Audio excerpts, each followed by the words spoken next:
Scene start होता है जीयू के साथ, जो अपने स्टेटस विंडो को देख रहा होता है। वो अब एंट्री लेवल 9 में पहुंच चुका था। उस दुनिया में उसका चौथा महीना चल रहा था। इन 4 महीनों में वो बहुत कुछ सीखा था। वो ट्री बन के अपनी लाइफ को एंजॉय कर रहा था। उसके पास फॉल्कन्स के कुछ चूजे और म्यूटेंट रेड फॉक्स बोल के एक मॉन्स्टर भी था। क्योंकि रेड फॉक्स एरो की वजह से वुंडेड था, तो जीयू सोचने लगता है कि म्यूटेंट रेड फॉक्स के घायल होने के जिम्मेदार जरूर इंसान होंगे। जीयू इस वक्त इंसानों से मिलने के लिए तैयार नहीं था। इंसान अगर जीयू को ड्राइड समझ के काट देंगे तो वो वहीं मर सकता था। इसीलिए वो अपना लो प्रोफाइल बना के रहने की सोचता है। वो इंसानों से बच के रहने की सोचता है, उनको अवॉइड करने की सोचता है। पर ऐसा होता नहीं है। दूर से जीयू को कुछ आवाजें सुनाई देता है। जब वो उस ओर गौर करता है तो उसे 2 इंसान उसकी तरफ आते हुए दिखते हैं। उन 2 लड़कियों को देख जीयू तुरंत अपने स्पिरिचुअल फेस को ट्री के ट्रंक के अंदर छिपा देता है। वो 2 लड़की जीयू के पास आती हैं, उसको फादर बोल के उसके सामने कुछ अगरबत्तियां जलाती हैं और कुछ खाने का ऑफरिंग देती हैं। यहाँ हमें पता चलता है कि जीयू के नीचे उन दोनों लड़कियों के फादर को दफनाया गया था। एक तरह से जीयू उन 2 लड़कियों के फादर के कब्र पे खड़ा था। उनके फादर के डीकम्पोस्टिंग बॉडी को ऑब्जर्व करके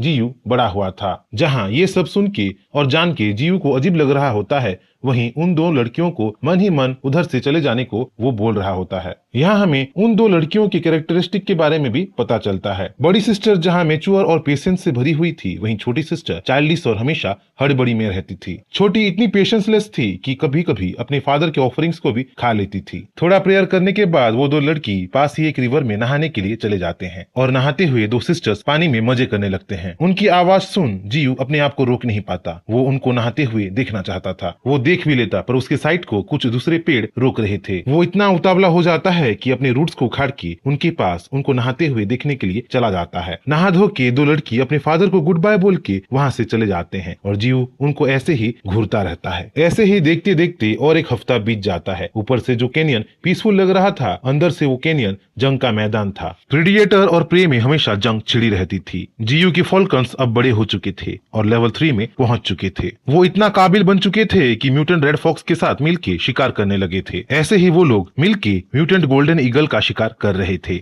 जहां फॉल्कन्स मिलके एक साथ ईगल पे हवाई हमले कर रहे थे, वहीं रेड फॉक्स ईगल को काट के अपने दांतों से हमला कर रहा था। पर म्यूटेंट गोल्डन ईगल को हराना म्यूटेंट रेड फॉक्स और फॉल्कन्स के बस में नहीं था। म्यूटेंट गोल्डन ईगल उनसे लेवल में बहुत ज्यादा ऊपर था। म्यूटेंट गोल्डन ईगल जो अपने क्लॉज से शिकार को फाड़ के रख देता था और अपने स्टील जैसे पंखों से एनिमीज पे हवाई हमले करता था, वो अब म्यूटेंट रेड फॉक्स और फॉल्कन्स पे हावी होने लगा था। Mutant golden eagle mutant red fox को अपने क्लॉज में पकड़ के जमीन में पटक देता है। ईगल फॉक्स को खाने ही वाला था कि जीयू ईगल को अपने ड्रिलर जैसे ब्रांचेस से अटैक कर देता है। जो ईगल कई दिनों से कैनियन के ऊपर मंडरा रहा था, वो आखिरकार मारा जाता है। जीयू को समझ में आ जाता है कि मॉन्स्टर्स उसके ऑरा के वजह से उसकी तरफ अट्रैक्ट हो रहे थे और इसी तरह किसी दिन अगर कोई स्ट्रॉन्गर मॉन्स्टर उसके एरिया में आ गया तो प्रॉब्लम हो सकता है। उसे मॉन्स्टर्स के लिए अपने आप को प्रिपेयर करना पड़ेगा। सिर्फ उसे ही नहीं, उसके मॉन्स्टर्स पेट्स को भी आने वाले खतरे से लड़ने के लिए स्ट्रॉन्गर बनाना पड़ेगा। लेवल 7 के म्यूटेंट गोल्डन ईगल को मार के जीयू को 70 इवोल्यूशन पॉइंट्स मिलता है। जीयू अपने फॉल्कन्स और रेड फॉक्स को हील करने के लिए और उनको स्ट्रॉन्गर बनाने के लिए अपना ट्री सेप उनको पिला ही रहा होता है कि अचानक वहाँ एक धमाका होता है। धमाका जैसे कि कोई बड़ी सी बिल्डिंग वहाँ दह गई हो। चारों तरफ धूल ही धूल उड़ रहा होता है और जब माहौल थोड़ा सा शांत होता है तो जीयू को तुरंत ही एक वार्निंग नोटिफिकेशन आता है। उसके कई सारे ब्रांचेस और रूट्स कट चुके थे। 50 ब्रांचेस में से बस 24 ब्रांचेस ही बचे थे।